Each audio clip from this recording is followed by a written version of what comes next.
Bismillahirrahmanirrahim. وَلْتَكُنْ مِنْكُمْ أُمَّةٌ يَدْعُونَ إِلَى الْخَيْرِ وَيَأْمُرُونَ بِالْمَعْرُوفِ وَيَنْهَوْنَ عَنِ الْمُنْكَرِ. Assalamualaikum warahmatullahi wabarakatuh. Alhamdulillah alladzi amarana bi syariatil Islam wa nahana 'anil ma'siyati bi syariatil Islam wa nashhadu an la ilaha illallah syahadatan tunji qailaha minan nar wa nusallimu ala rasulina sallallahu alaihi wa sahbihi wa mawala. Alhamdulillah kita sampaikan syukur kita kepada Allah Subhanahu wa taala atas melimpah nikmat yang sangat besar. Pertama, kita diberikan nikmat yang menjadi penentu dari nikmat lain ada nilainya, yakni nikmat berislam, nikmat beriman buat kita.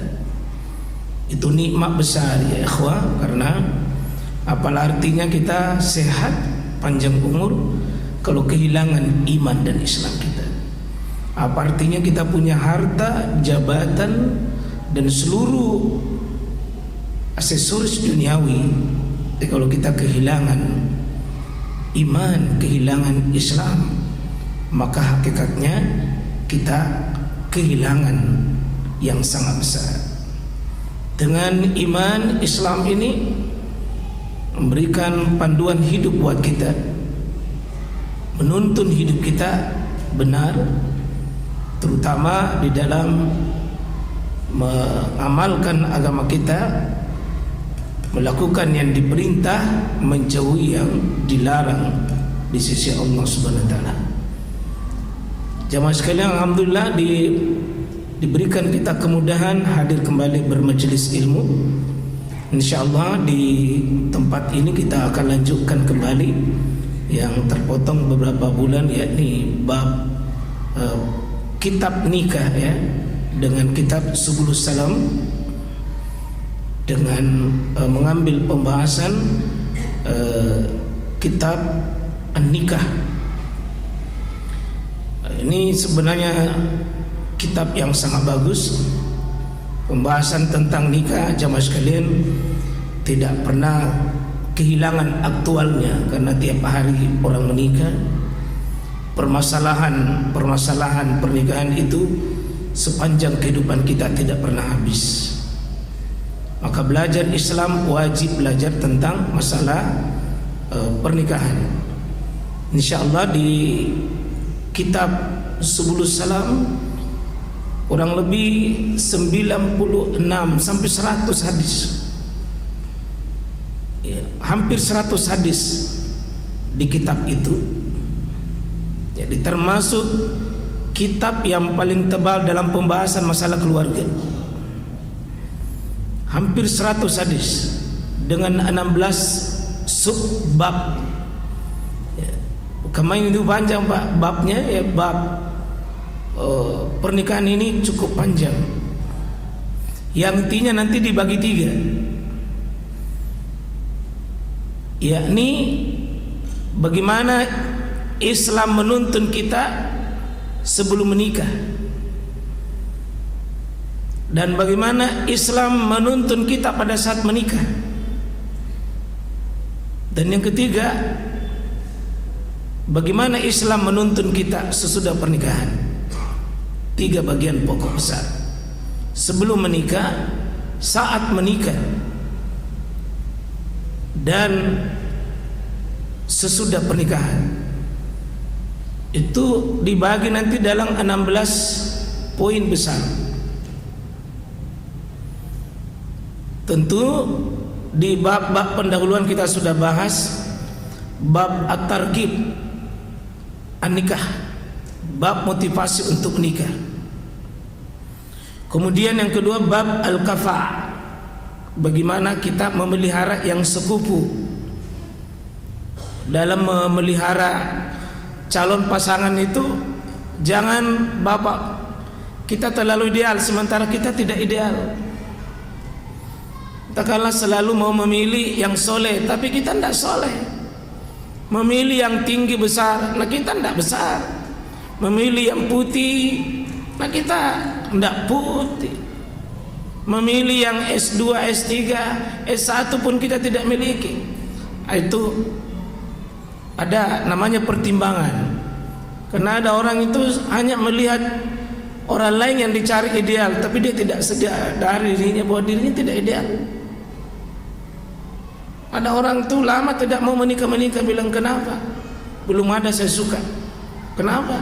Saya mau cari yang begini, saya mau cari yang begini, yang cari begini. Terus dirimu seperti apa? Ya. Ada nanti bab al-khiyar. Bab al-khiyar itu bab bagaimana memilih pasangan yang sesuai dengan kriteria tungkahul arba, itu dipilih dinikahi seseorang dengan 4 sebab. Nah, kita akan masuk pada malam hari ini bab al-muharramat min an-nisa. Bab hal-hal yang muharrimat. Bab yang masuk kategori mahram dalam pernikahan. Bab-bab yang masuk muharrimat. Nah, nanti bab ini yang haram dinikahi dengan pembahasan inti adalah mahram. Ya. Nanti masuk pada bab asyurut fin nikah, syarat-syarat nikah. Bab nanti mahar. Bab walimah. Nah, ini sudah masuk nanti di pernikahannya itu, walimahnya. Karena maaf ya, sering kita semua muslim sudah puasa hebat, sudah haji, sudah sholat hebat, tapi kita menampilkan pernikahan, Pak, pernikahan yang kadang-kadang niru jahiliyah tanpa kita sadar. Nah, demikian juga nanti pada bab-bab misalnya sesudah menikah itu, ini yang banyak ini butuh kita sama-sama, Pak, merenungkan kembali perjalanan yang kita sudah bangun itu. Bab al-qasam wan nusyuz. Bagaimana tugas masing-masing suami istri membagi waktu dalam mendampingi pasangan. Ya. Ini untuk pesan untuk bapak-bapak sebelum selanjutnya ini. Ada ibu yang datang di rumah menyampaikan satu hal hati nuraninya. Alhamdulillah suami saya banyak uangnya dan beliau memberikan saya uang nafkah banyak, tapi beliau tidak punya waktu, tidak ada tempat curhat, tidak ada tempat bicara. Enggak. Seolah-olah nikah itu sudah menikah, berhubungan suami istri, saya cari uang. Tidak ada waktunya untuk ngobrol, tidak ada waktunya untuk bercengkerama dengan suami istri. Mohon baik ini untuk suara dari ibu-ibu ini. Uang banyak, tapi dia tidak mendapatkan perlakuan kasih sayang sebagaimana seorang istri mau didengar. Nanti ada hadis kita baca itu 13 model-model suami yang diungkap oleh Aisyah radhiyallahu anha. Nah, kita masuk saja barangkali nanti pada bab-bab yang lain, bagaimana menata pondasinya, bagaimana menjalankan, dan ada hal yang menarik dan ini cukup panjang pembahasannya, Pak. Bagaimana merawat pernikahan dan kalau ada masalah di pernikahan, bagaimana jika ada permasalahan. Nah, maka dibahas juga bagaimana mengatasi masalah, dan kalaupun terpaksa harus dibongkar, bahasa fikihnya adalah tolak atau khulu. Bagaimana itu talak dengan talak yang tetap sesuai syariat. Dan model-model talak-talak yang fasik itu.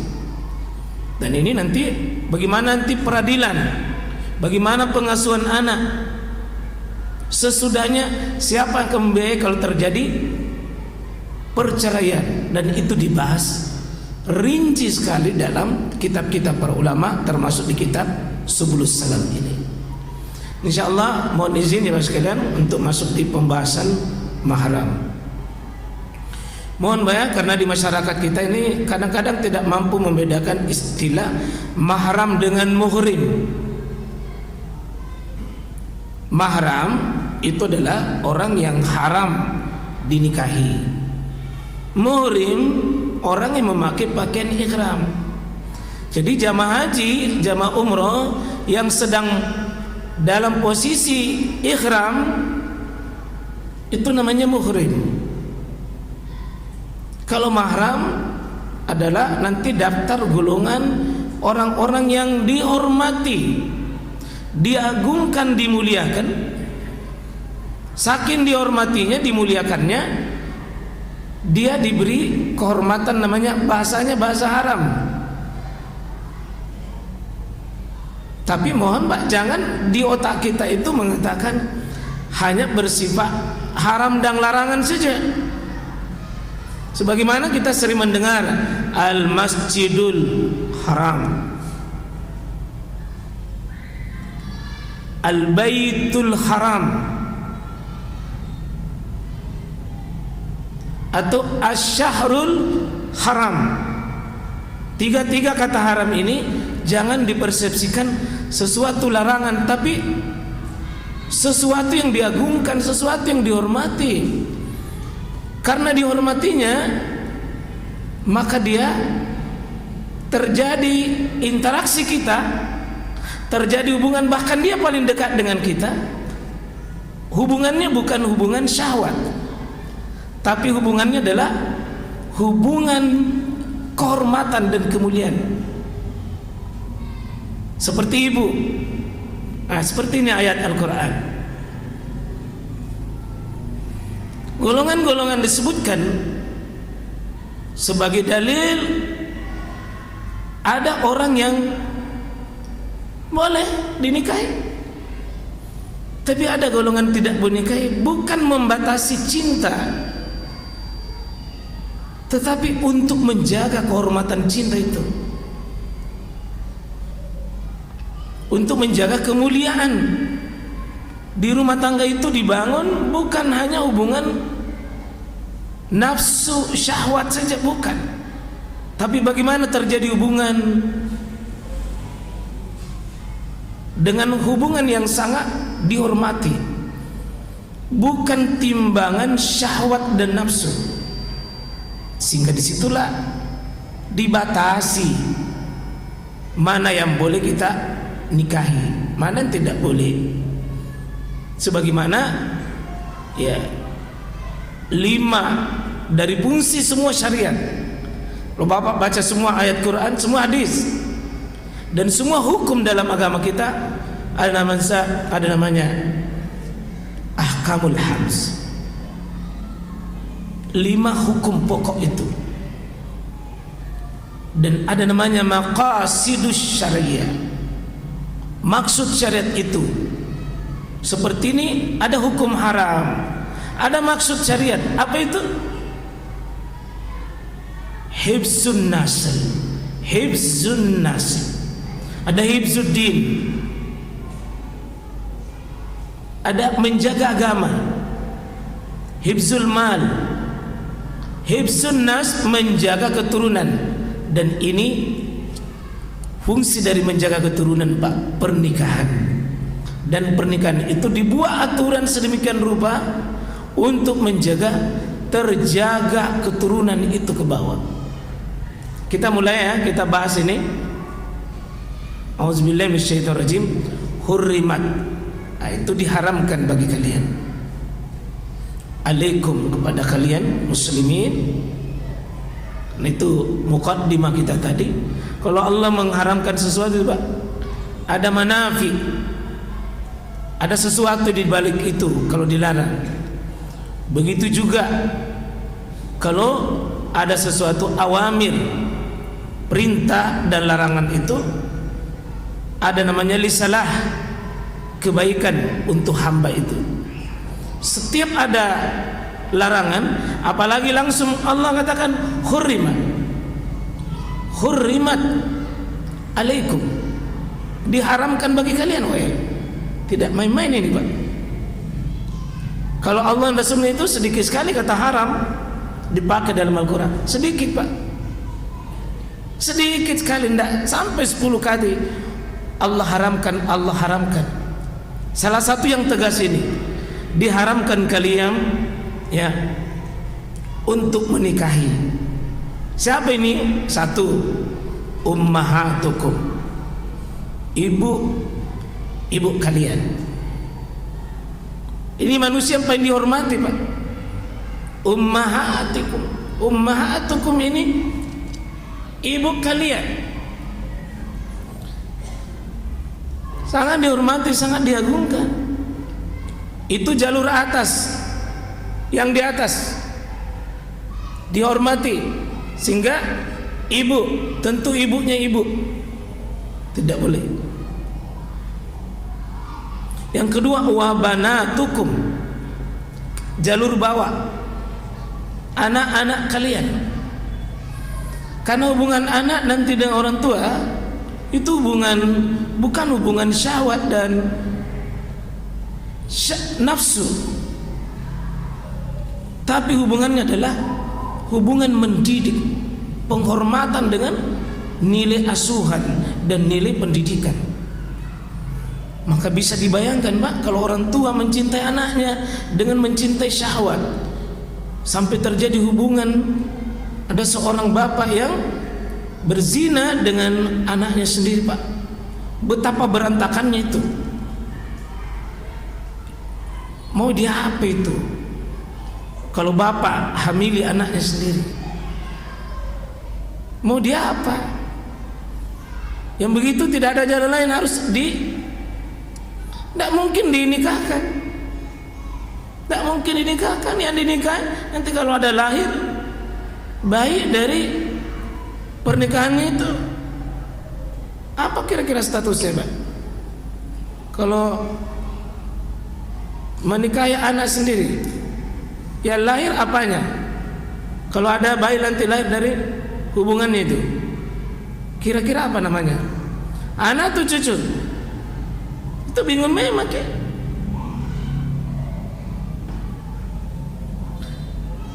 Karena itulah hal-hal yang dimahramkan ini hakikatnya amanah besar untuk dilindungi, untuk dijaga. Dan itulah fungsi syariat. Hubungannya saling menghormati. Karena itu kalau ada orang ganggu ibu, kita duluan maju karena kehormatan. Ada yang mengganggu kita punya anak, kehormatan. Termasuk anak ini ke bawah cucu.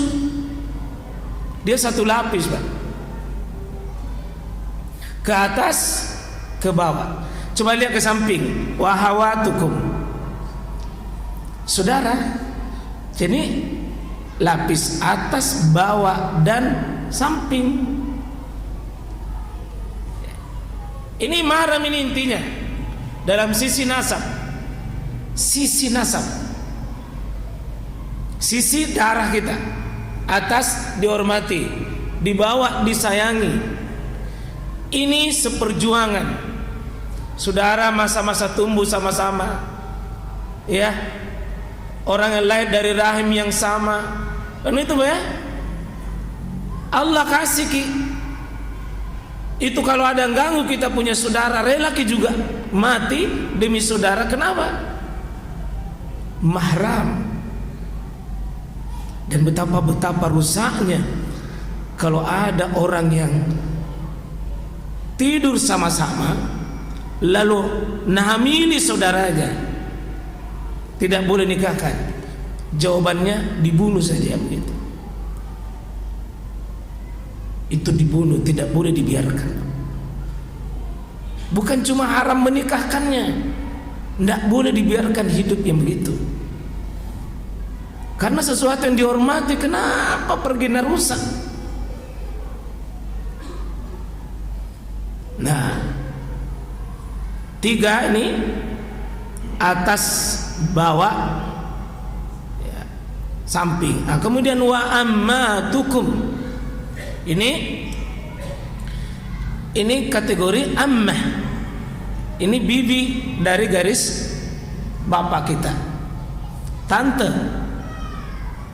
mahram. Ini ammah, tante, bibi dari garis bapak. Ini samping, dia samping kanan ini. Kemudian wa khalatukum, dan samping kiri, dia samping.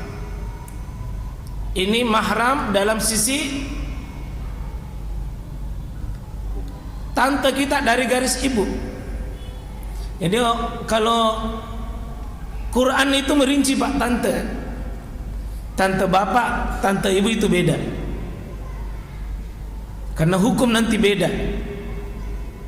Dalam pembahasan nanti perwalian itu dibedakan, dia dibedakan, ya. Jadi ada samping kanan, ada samping kiri, tapi masing-masing samping. Kalau ini tadi sejajar lah ini.